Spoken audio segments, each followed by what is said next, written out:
드디어 이인옥이 연두한테 마음을 열었습니다. 그런데 김준하가 문제를 크게 일으킬 것 같은 낌새를 보였어요. 연두를 경찰에 신고해버린 것 같은데요. 하지만 김준하의 못된 시도는 오히려 김준하에게 큰 화를 불러오게 된다는 소식이 전해졌어요. 이번 영상 끝까지 봐주시면 결말에서 김준하가 어떤 비극적인 최후를 맞게 되는지에 대해 흥미로운 이야기를 확인하실 수 있으실 거예요. 김준하는 연두가 자기 아이를 몰래 데려갔다는 명목으로 경찰에 신고를 했던 것 같아요. 연두는 김준하가 이제 연두와 하늘이를 놔주고 행복을 빌어주길 바랬지만 김준하의 집착은 여전히 끝나지 않았습니다. 김준하는 정말 하늘 무서운 줄 모르고 태경이와 연두를 괴롭히고 있었는데요. 김준하가 돈을 잘 버는 사람이라는 설정이 있기는 하지만 그건 고작 김준하 개인의 힘이었잖아요. 김준하는 공찬식이 얼마나 무서운 사람인지를 모르고 있었습니다. 공찬식은 부드러운 카리스마를 보여주고 있지만 아직 한 번도 진짜 모습을 드러내지는 않았어요. 그럼에도 공찬식이 절대 깨지 않는 원칙이 하나 있었죠. 그건 바로 자기 사람을 지키는 것에 최선을 다한다는 거였습니다. 공찬식은 이인옥을 지키기 위해서 집에서 분가를 하겠다는 이야기까지 했잖아요. 공찬식에게는 지켜야 할 사람들이 있고 그 사람들을 지키기 위해서는 독한 방법을 사용할 각오도 되어 있다는 이야기인데요.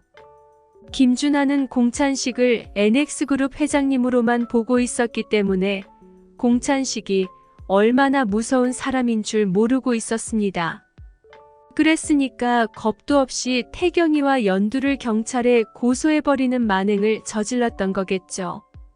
태경이가 경찰에 고소됐다는 말을 들은 공찬식은 김준하를 가만히 두지 않겠다고 벼르고 있었습니다.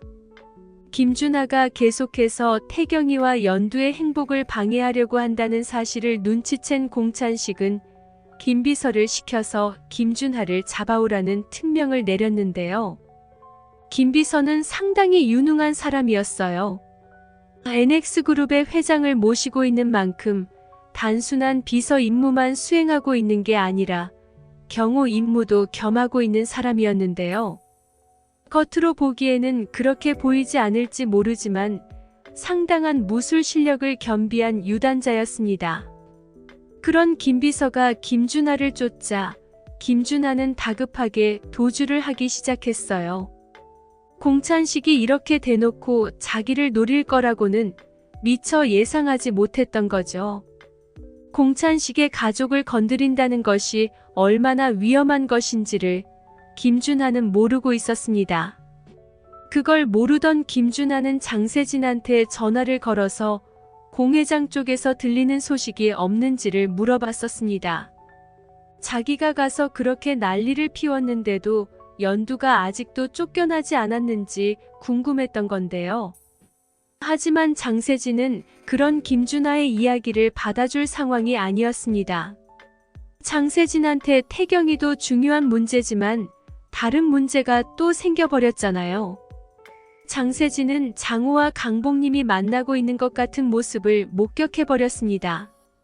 장호는 강복님이 연두 엄마라는 사실을 알고 있었지만 강복님은 장호가 장세진의 아빠라는 사실을 모르고 있었죠. 연두가 장세진의 결혼식을 망쳐버렸다는 사실조차 이제는 까맣게 잊고 있었습니다. 그래서 장세진이 강복님을 찾아왔을 때도 얼굴조차 알아보지 못하는 모습이었는데요. 장세진은 장호와 강복님이 서로에게 호감을 가지는 상황을 마주하고 싶지 않았습니다. 그건 정말 장세진에게 있어서는 도저히 생겨서는 안 될 최악의 상황이었죠. 그렇게 장세진은 지금 태경이와 연두 문제에 신경을 쓸 겨를이 없었습니다. 그래서 장세진은 김준하의 연락에 짜증을 버럭 내고 말았어요. 내가 네 비서냐고 화를 내면서 네 일은 이제 네가 알아서 하라고 했습니다. 김준하는 장세진이 그런 반응을 보이는 이유를 알 수 없었죠. 그래서 오연두 말고 신경 쓸 일이 뭐냐고 해버렸습니다. 지금 장세진한테 오연두는 자기 인생을 망쳐버린 것도 모자라서 아버지 일까지 얽혀있는 악연이었잖아요. 장세진은 사방이 오연두 이야기라서 짜증이 난다면서 소리를 질렀고 김준하는 영문도 모르고 장세진의 짜증에 어처구니가 없는 상황이었습니다. 여기서 포기했으면 좋았을 텐데 김준하는 포기하지 않고 공태경의 집을 찾아갔습니다. 변호사와 통화를 하던 김준하는 상황이 또 바뀌는 게 있으면 연락을 하겠다고 했는데요. 지금 태경이와 연두 상황을 이야기하면서 자기한테 유리한 방향으로 일을 끌고 오려는 심산이었겠죠. 하지만 이런 김준하의 선택은 정말 최악의 결과를 불러오고 말았습니다. 김준하가 공태경의 집에 도착했을 때 거기에 뜻밖의 인물이 있었는데요. 응급실이 태경이한테 사과를 하기 위해서 태경이 집에 도착해 있었던 거죠. 엘리베이터 앞에서 응급실을 만난 김준하는 그냥 모른 척하고 지나가지 않고 정중하게 인사를 했습니다. 자기가 연두를 되찾기 위해서는 계속해서 태경이네 집안에 분란을 일으켜야 했잖아요. 그래서 일부러 인사를 한 것 같아요. 자기 걸 돌려받으려고 왔다고 하면서 큰 사모님 손자분이 연두랑 자기 아이를 빼앗아갔다는 이야기를 했죠. 누가 들어도 응급실의 속을 긁어놓는 말이었습니다. 하지만 응급실은 그게 김준하의 거짓말이라는 사실을 전부 알고 있었죠. 응급실은 연두가 했던 말을 정확하게 기억하고 있었잖아요. 김준하를 천하의 몹쓸 놈이라고 부르면서 애를 떼라고 했다면서 태경이가 연두와 하늘이를 빼앗아갔다는 게 말이 되느냐고 역정을 냈습니다. 김준하는 정말 절대 건드려서는 안 될 사람을 건드리고 말았던 거죠. 공찬식은 이인옥한테도 공처가였지만 은금실한테는 둘도 없는 효자였습니다. 김준하가 은금실하고 드자비질을 했다는 소식을 듣고 공찬식은 완전히 뚜껑이 열려버렸던 거죠. 김비서한테 김준하를 잡아오라는 특명을 내렸던 것도 김준하가 이인옥의 속을 긁어놓았다는 일을 전해 들었기 때문이었습니다. 김준하는 직감적으로 위험하다는 것을 느꼈어요. 지금 공찬식한테 끌려갔다가는 좋은 꼴을 볼 수 없을 거라는 사실을 눈치챘는데요. 그걸 느낀 김준하는 필사적으로 도주를 하기 시작했습니다. 하지만 차라리 공찬식한테 잡혀가서 곤욕을 겪는 편이 나았을 것 같아요.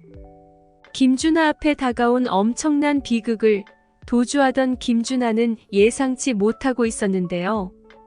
김준하는 김비서의 추격을 피하기 위해서 아슬아슬한 고개운전을 하기 시작했습니다. 차선을 마구 바꿔가면서 정말 위험한 순간을 계속 연출하고 있었는데요. 그러다가 결국 빨간불로 바뀐 교차로 앞에서 정지하지 못하고 신호 위반을 해버렸고 그 순간 옆에서 달려오던 덤프트럭이 김준하의 차 옆구리를 강타하고 말았습니다.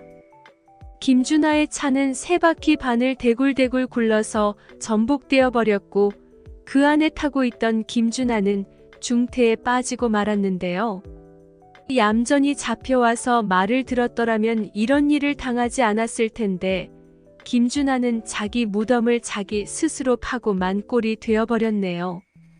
연두와 태경이의 행복을 억지로 깨려고 했던 악랄한 마음이 이런 결과로 되돌아온 것 같습니다.